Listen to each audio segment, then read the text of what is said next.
Good morning students, my name is Dr. Indramal Goyal.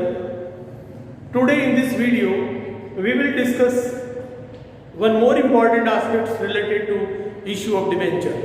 In our previous video, we have discussed about issue of debenture for cash consideration and amount is payable in installments. Now in this video, we will discuss about issue of debenture by the company for consideration other than cash. इसमें भी ठीक हम वैसे ही entries करेंगे जैसा कि shares के संदर्भ में किया था और शेयर्स की जगह यहाँ डिबेंचर का नाम आ जाएगा। बाकी सारे जो entries methodology and calculation of the amount of premium और discount at the time of issue of debentures to the vendor of assets will remain as it is. तो आप देखिए, जब एक कंपनी कोई एस्टेब्लिश की जाती है तो उसके लिए एक बड़ी मात्रा में धन की आवश्यकता होती है to purchase and installation of various types of fix assets, plant, machinery, building, furniture etcetera. तो एक कंपनी जब डिबेंचर इशू करती है तो वेंडर को एसेट्स के परचेज के कंसिडरेशन के बदले में डिबेंचर दे सकती हैं if the vendor of the assets also agree. Otherwise company को डिबेंचर इशू करके जो पैसा आएगा पब्लिक से, वो पैसा वेंडर ऑफ एसेट्स को जो कंपनी को फर्नीचर है, बिल्डिंग है, मशीनरी, प्लांट प्रोवाइड करता है, उसे देना होता है। लेकिन some time a company enter into agreement with the vendor of the assets that they agree to accept the debenture of the company against the consideration of the furniture और machinery sold by them, and it is advantageous for both company and for the vendor of assets। क्योंकि vendor of assets है वो अपना जो saving होती है वो भी इन्वेस्ट करना चाहता है और कंपनी के पास एसेट्स खरीदनी जरूरी है और एसेट्स के लिए वो पैसा जुटाना जरूरी होता है। तो एक फॉर्मेलिटी होती है, पैसा इकट्ठा करें फिर वो पैसा वेंडर को दो। इससे अच्छा है वेंडर को ये अपॉर्चुनिटी, एक ऑफर दे देना कि आप हमें मशीनरी या फर्नीचर दे दो, उसके बदले में 10 लाख रुपए की कंपनी के डिबेंचर ले लो। इससे आपको है ना, जो आपने जो एसेट्स बेची उस पर आपने प्रॉफिट भी कमाया होगा और आपको जो 10 लाख के अगर आप डिबेंचर ले लेते हैं तो कंपनी आपको 12%, 15% जो भी डिबेंचर की रेट ऑफ इंटरेस्ट फिक्स होती है उसके अकॉर्डिंग कंपनी इंटरेस्ट भी पे करेगी। तो इन्वेस्ट जो वेंडर ऑफ एसेट्स है उसके लिए भी एक बेनिफिशियल, एक अच्छा ऑप्शन है कि वो कंपनी में डिबेंचर खरीद कर कंपनी का एक क्रेडिटर बन जाएगा और उसको एक नियमित रूप से कंपनी से ब्याज भी मिलता रहेगा। एक सर्टेन पार्ट ऑफ प्रॉफिट का उसका सेफ इन्वेस्टमेंट हो गया, उसका माल भी बिक गया, उस माल पे बेचने पर उसको प्रॉफिट भी हो गया।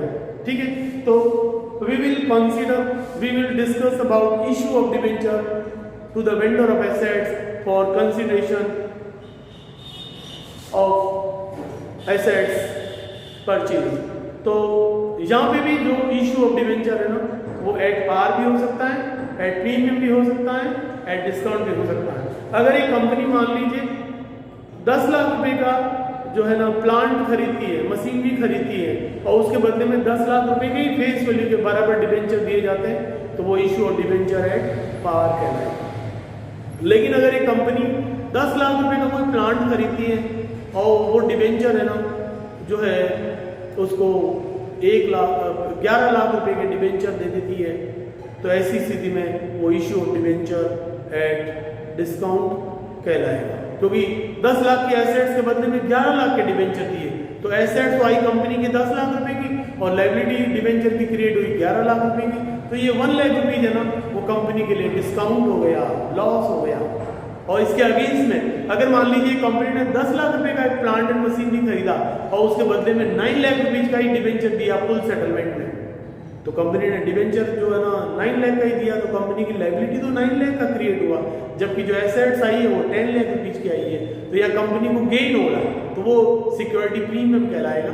It will be called a issue of debenture at premium. तो यहाँ एक एग्जाम्पल हम ले लेते, जैसे कंपनी ने परचेज किया एसेट्स, प्लांट एंड मशीनरी, तो वैल्यू ऑफ एसेट्स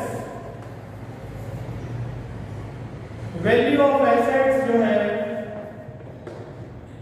वो कितनी है और वैल्यू ऑफ डिबेंचर कितना है। तो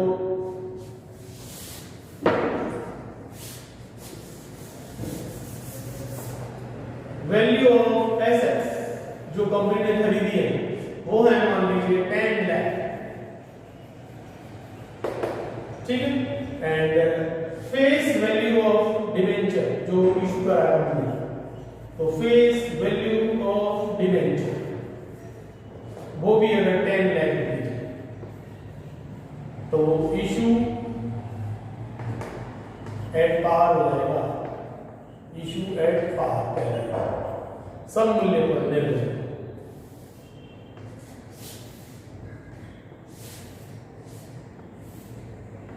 दूसरा एग्जाम्पल मैं ले रहा हूं, इशू एट डिस्काउंट का कब होगा, जब एक कंपनी ने 10 लाख रुपए की एसेट्स खरीदी और जो डिवेंचर्स दिया वो 11 लाख रुपीज का दिया, तो ये इशू एट डिस्काउंट हो जाएगा, 1 लाख रुपीज का डिस्काउंट हो गया। और अगर एक कंपनी ने इशू एट प्रीमियम की हम बात करें तो कब होगा, प्रीमियम की इशू कब माना जाएगा, जब एसेट्स की वैल्यू तो है 10 लाख रुपए और कंपनी ने जो डिवेंचर दिया है वो 9 लाख रुपीज का ही दिया है। तो यहाँ कई लोग कंफ्यूज हो जाते हैं कि ये तो 10 लाख के एसेट्स के बदले में 9 लाख के डिवेंचर दिए तो इशू एट डिस्काउंट हो गया, नहीं, it is issue at premium, क्योंकि कंपनी का यहाँ फायदा हो रहा है, 10 लाख की एसेट्स आ रही है और 9 लाख रुपीज का डिवेंचर जा रहा है, तो ये 1 लाख रुपीज है ना, इट इज प्रीमियम, ये 1 लाख है वो डिस्काउंट है, ये डिस्काउंट ऑन इशू होगा और ये प्रीमियम ऑन इशू कहलाएगा, premium on issue of debenture. अब मान लीजिए हमें इसकी एंट्री बनानी है, नो प्रॉफिट नो लॉस, ठीक है।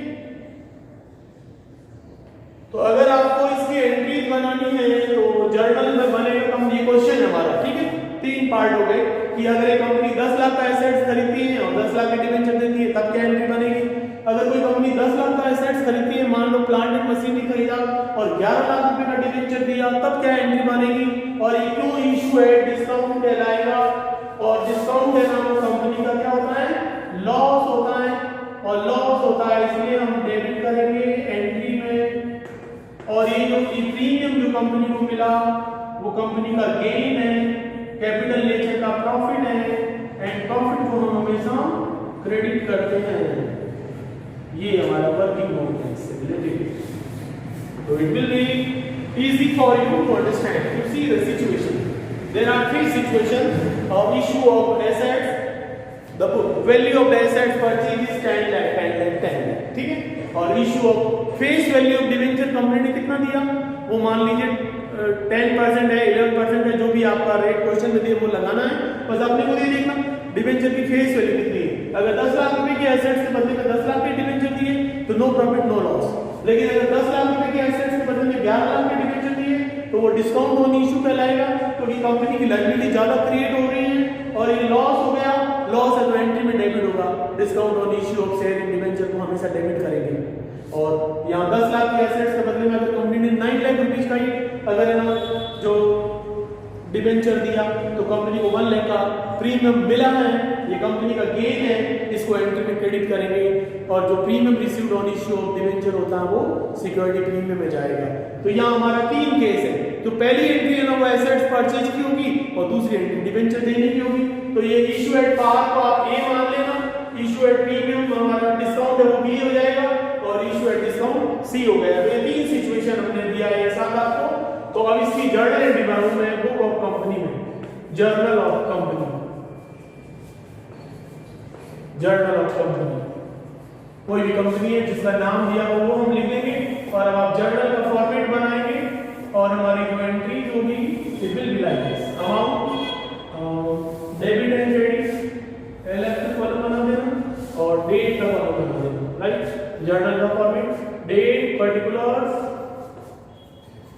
जो आपने 11th पे किया है वैसे ही जर्नल रहेगा, कोई चेंज नहीं आता है फॉर्मेट वगैरह में।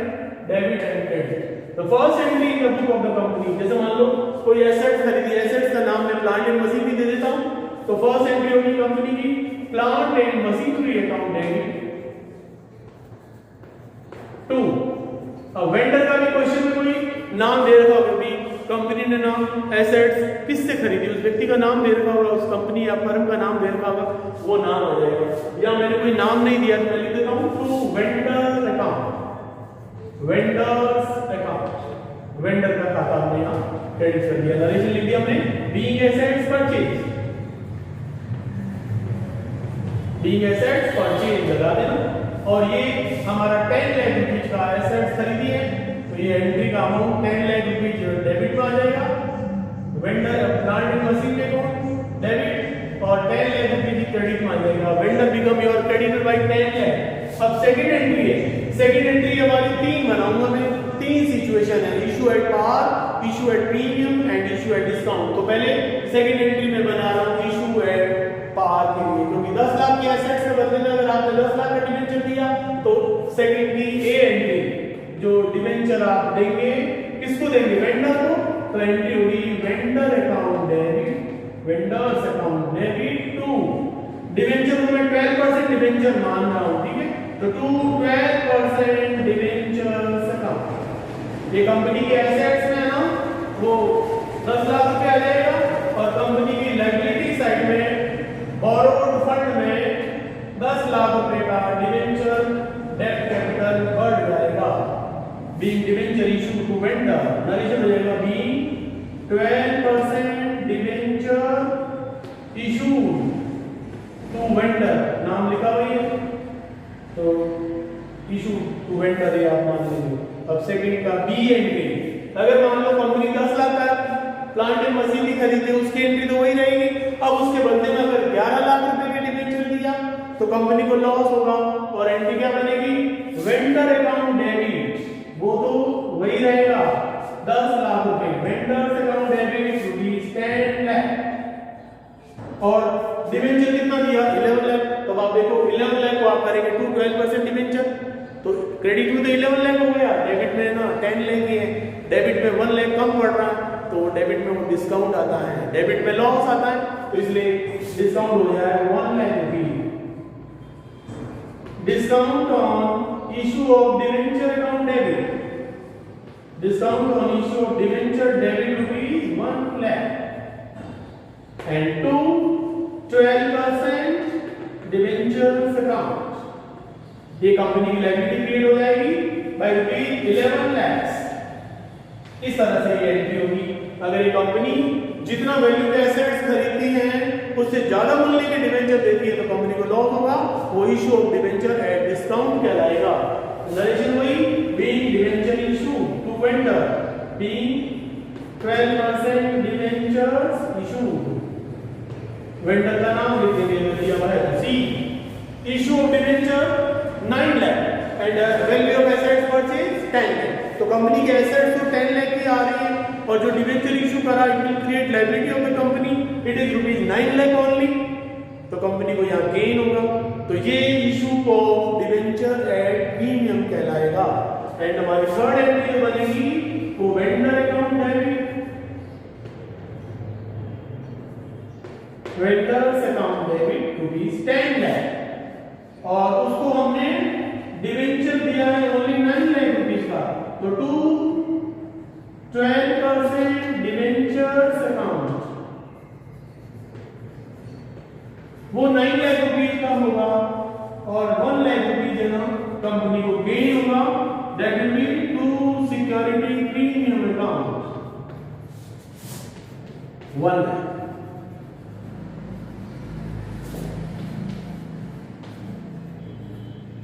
being 12% debenture issue.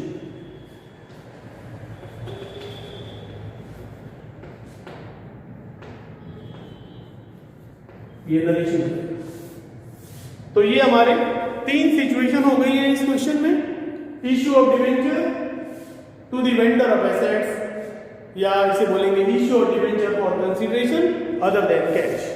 तो यहाँ जब एक कंपनी कोई एसेट्स खरीदती है और उसके बदले में जो डिबेंचर इशू करती है तो इसे issue of debenture for consideration other than cash बोलते हैं। अब यहाँ हमारा जो नेक्स्ट पार्ट है issue of debenture as collateral security. एक कंपनी अपना जो डिबेंचर है बैंक से लोन लेते समय एज ए कोलेटरल सिक्योरिटी भी इशू कर सकती है। एक कंपनी अपना जो डिबेंचर्स हैं कोई बिजनेस खरीदता है उस बिजनेस के बदले में भी इशू कर सकती है। तो issue of debenture as collateral security इसका हमारा नेक्स्ट पार्ट हो जाएगा। ये आप नोट कर लेना, मैं इसे मिटा रहा हूं।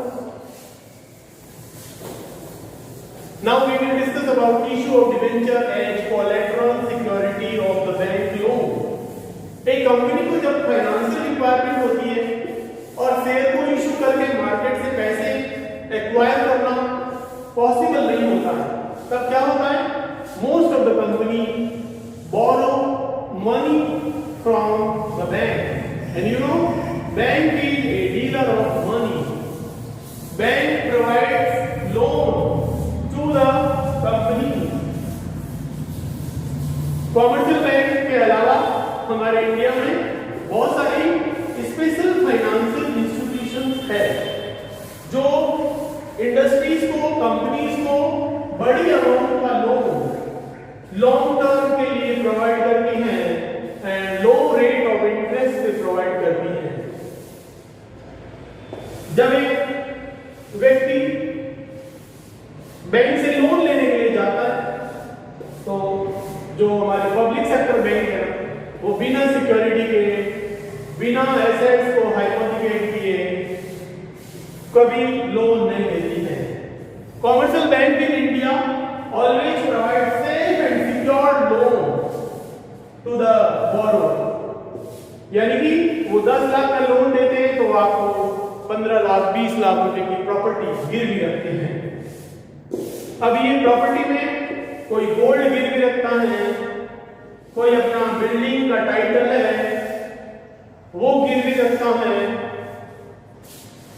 कोई अपना फार्म हाउस गिरवी रखता है। क्योंकि जो उधार देने वाला व्यक्ति है वो ये सोचता है कि अगर मैंने पैसे उधार दिए और वो हमें वापस नहीं लौटाएगा तो लॉस हो जाएगा मुझे। इसलिए जैसे आपने सोचा ना, सुनते हैं मुथूट फाइनेंस, यानी कि आप अपना गोल्ड गिरवी रखो और लोन लीजिए। अब मान लो आपने जो गोल्ड गिरवी रखा उसकी वैल्यू अगर 50,000 रुपया है तो आपको लोन वो 30,000 का ही देंगे। क्यों? क्योंकि उनको पता है कि अगर ये ब्याज नहीं देता है तो हमारे को ब्याज का भी नुकसान होगा, तो वो मार्जिन रखा जाता है। तो इसलिए जब एक कंपनी बैंक से लोन लेती है 10 लाख रुपए का तो कंपनी से बोला जाएगा कि आप है ना कुछ सिक्योरिटी मनी जमा कराओ। अब कंपनी तो नहीं है, सिक्योरिटी तो कहां से जमा कराए? तो ऐसी स्थिति में जो है ना कई सारी पब्लिक कंपनी है ना बैंक को एक पोस्ट डेटेड डिबेंचर का एक बंच 10 लाख का लोन लिया तो 15 लाख रुपए के डिबेंचर दे देती है कि हम ये 5 ईयर के लिए लोन ले रहे हैं 10 लाख रुपीज का। 5 ईयर के बाद में हम आपको है ना ये लोन का पेमेंट कर देंगे, रीपेमेंट कर देंगे। और अगर हमारी कंपनी आपको लोन का रीपेमेंट नहीं करती है तो आप ये हमारे जो 15 लाख रुपए के डिबेंचर है वो आप मार्केट में कंपनी के नाम से इशू कर सकते हैं और उससे जो पैसा आएगा वो आप अपना लोन का पैसा रिकवर कर लेना और जो एक्स्ट्रा पैसा हो ब्याज काटने के बाद में भी जो एक्स्ट्रा पैसा बचे वो आप कंपनी को दे देना। हाँ, तो बैंक फिर एश्योर्ड हो जाता है। क्योंकि किसी भी कंपनी के डिबेंचर को जो हाई रेट ऑफ इंटरेस्ट के होते हैं, मार्केट रेट ऑफ इंटरेस्ट से ज्यादा रेट ऑफ इंटरेस्ट के होते हैं, तो it is easy to sell debentures of the company in the open market. Share बेचना इतना आसान नहीं होता है। एक अच्छी कंपनी होती है, अच्छी गुडविल वाली कंपनी होती है जिसका use amount of reserve and surplus हो, ऐसी कंपनी के शेयर तो बाजार में बिक जाते हैं, प्रीमियम पे भी बिक जाते हैं। लेकिन डिबेंचर है वो किसी भी कंपनी के आराम से बिक जाते हैं क्योंकि डिबेंचर में एक certain rate of interest payable होता है और वो कंपनी को प्रॉफिट हुआ हो या नहीं हुआ हो, debenture holder will get certain rate of interest. That is why it is easy to issue the debenture of the company in the market.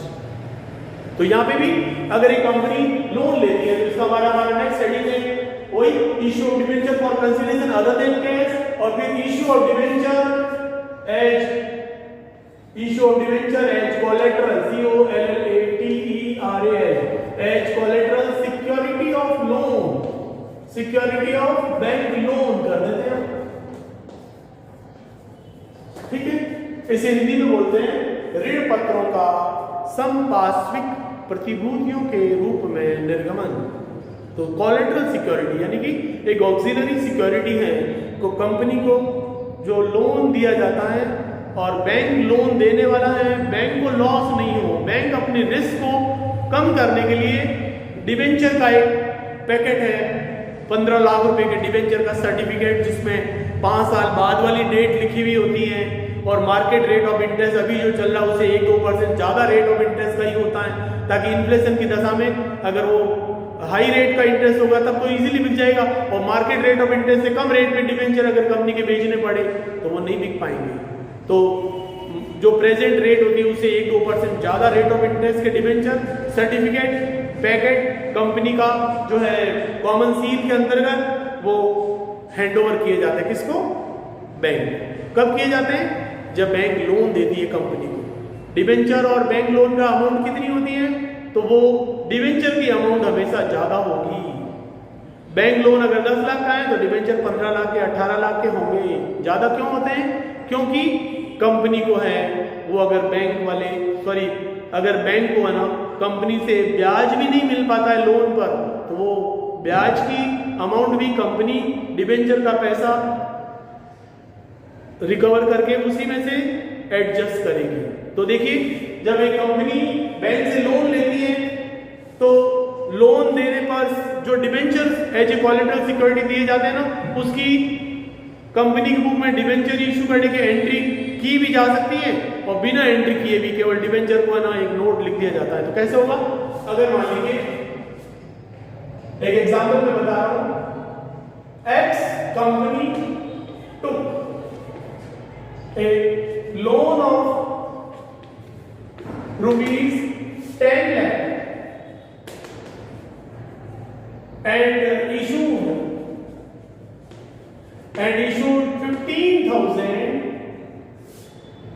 11% debentures of rupees 100 each as collateral security. Give journal entry in the book of the company. If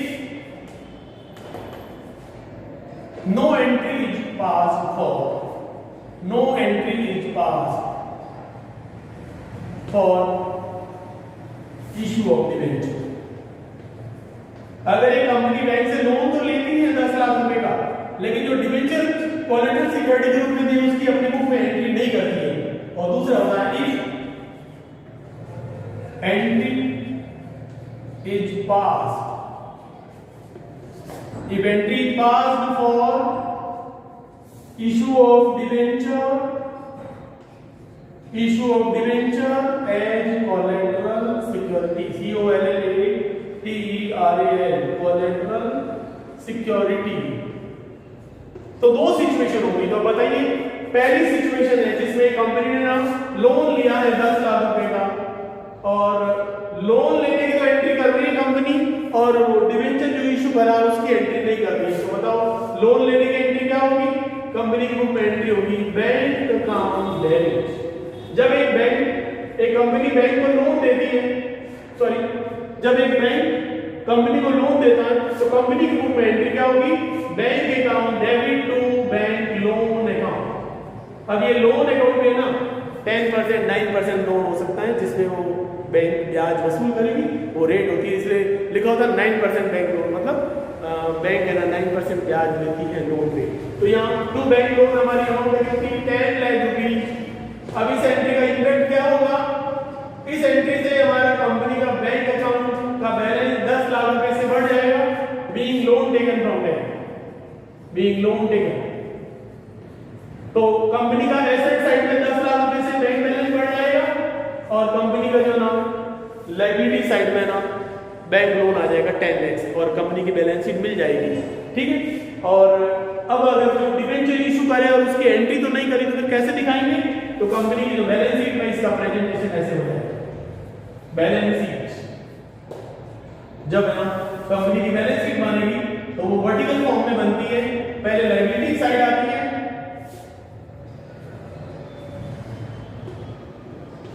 और liability side में हम लिखेंगे यहाँ bank loan. Bank loan कितना amount हम लिखेंगे इसका ₹10 लाख। और जब डिबेंचर जो इशू किया है जो कोलेटरल सिक्योरिटी उसकी एंट्री नहीं करी, तो हम यहाँ बैलेंस शीट में ना लायबिलिटी साइड में बैंक लोन के साथ में पर्टिकुलर लायबिलिटीज के कॉलम में क्या लिखेंगे, issued 15,000 12% debentures as collateral security। ये ऐसे वर्किंग नोट आ जाएगा, ये बैलेंस शीट में लायबिलिटीज में ही आ गया, और एसेट साइड में क्या आ जाएगा, एसेट साइड में बैलेंस शीट बैंक आ जाएगा कंपनी का। एसेट साइड में करंट एसेट्स में हम लिखेंगे बैलेंस एट बैंक 10 लाख रुपए। इस तरह से कंपनी का जो है ना वो बैलेंस शीट है ना वो 10 लाख पे दोनों तरफ बराबर हो जाएगी। ये ऐसा है लायबिलिटी साइड और ये एसेट्स।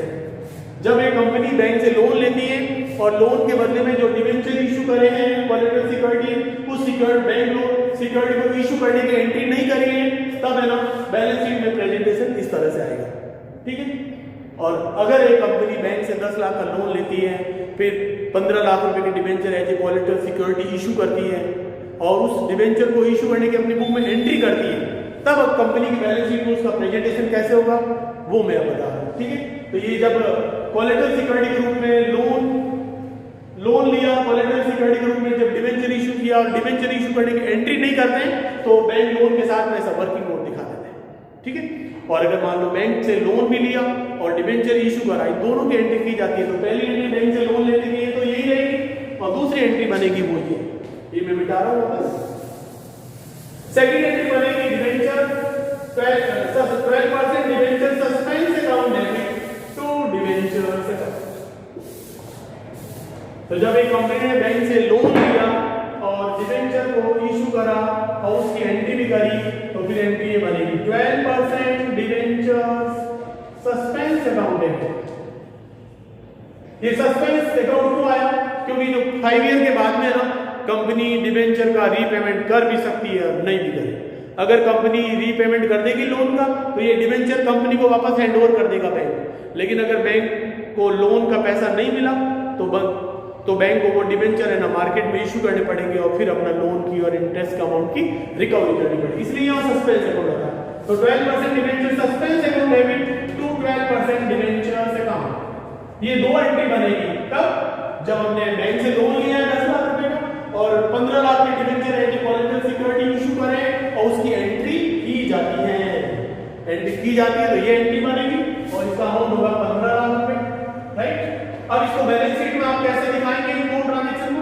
नरेंद्र हो जाएगा ये being 12% debenture issued as collateral security. 12% debenture issued as collateral security आप लिख देंगे। और अब यहां अगर कंपनी की बैलेंस शीट बनानी पड़े, अगर डिबेंचर को कोलेटरल सिक्योरिटी के रूप में इशू करा, उसकी एंट्री भी करी गई है, तो कंपनी की बैलेंस शीट आप वर्टिकल फॉर्म में बनाएंगे और उसमें हम पहले लायबिलिटी साइड आएगी और अमाउंट आएगा, बाद में हम लिखते हैं। तो लायबिलिटीज में हम क्या लिखेंगे? लायबिलिटीज में हम लिखेंगे डेब्ट कैपिटल में क्या 12% डिबेंचर्स सस्पेंस अकाउंट, ये डेबिट में होगा कितना 15 लाख,